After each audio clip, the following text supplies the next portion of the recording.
Yeah, hi.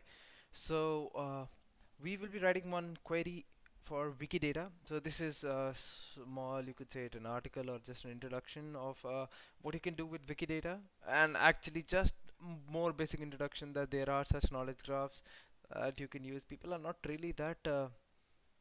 We should use it a little bit more. That's the kind of the thing that I would want to say. And we'll be writing one query.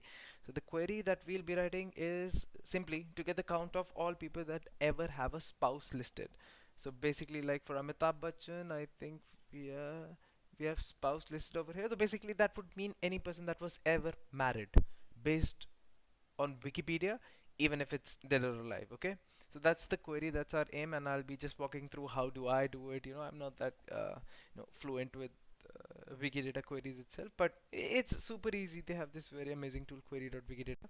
So let's just to get started, like pull, like you know, all we always work from a instance of a house cat instead of a house cat.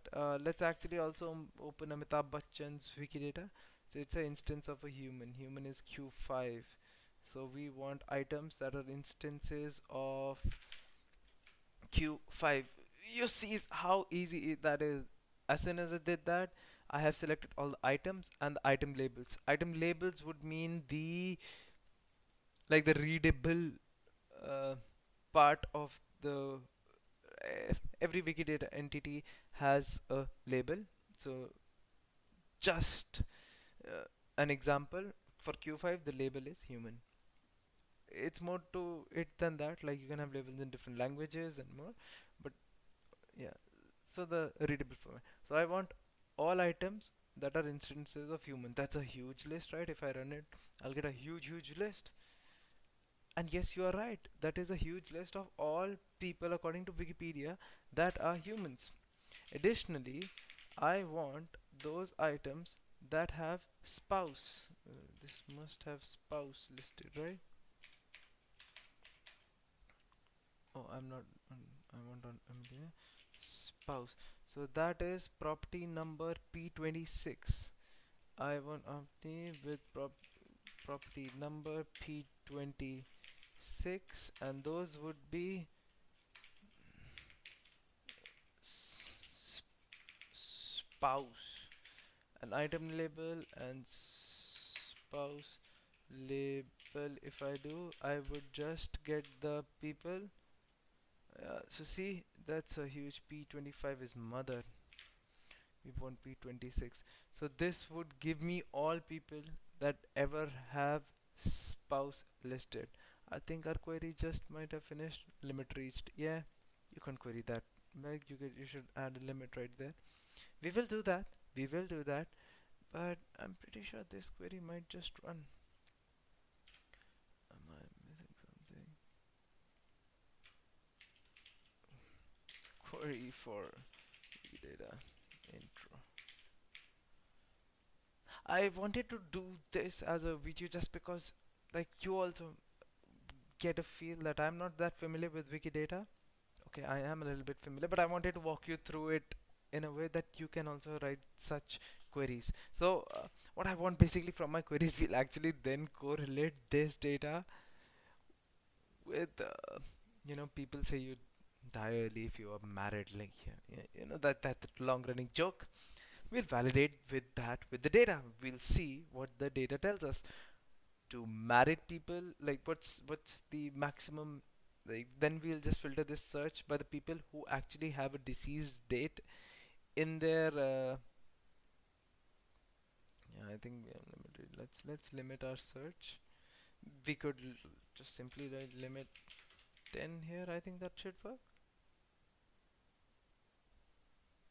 It is as simple as that. Yes, it is.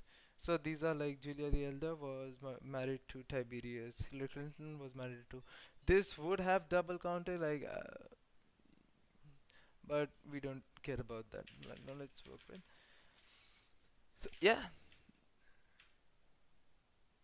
you see,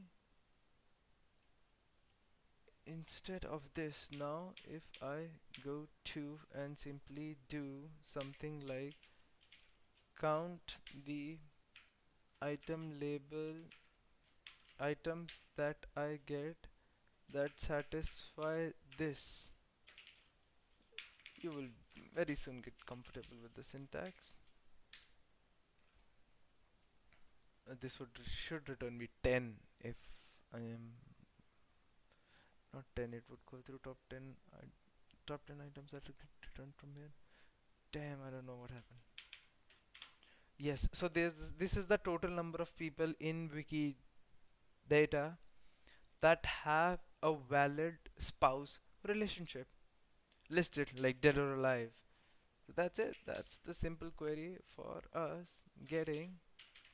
Let me just add it to here and update the article. I'll just commit it. Query for Wikidata. Query 1 for Wikidata. That's it. It is that easy. Basically, see what you want to query, write a query, and you can get, like, you can play with huge numbers.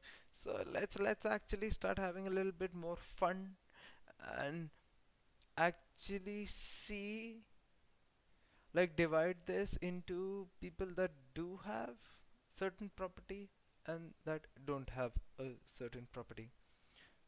Right. So let's figure out how do we do that in SparkQL. Property exists.